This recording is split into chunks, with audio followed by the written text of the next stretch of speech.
How to delete Instagram story comments. Hello everybody, welcome back to my channel. This is me Bipin Bisnet, and today I'll guide you on how you can delete story comments on Instagram.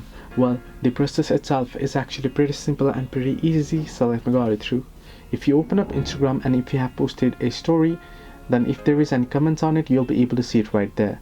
So what you can do is, you can see if you tap on it, you'll be able to reply it.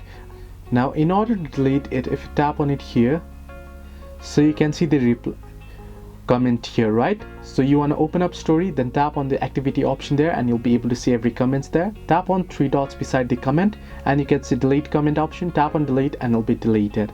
So this is the way that you can delete this story comment. So this is how you can easily delete Instagram story comments. Hope this video helped you. Do like and subscribe, and do not forget to leave a comment down below if you have any further issues.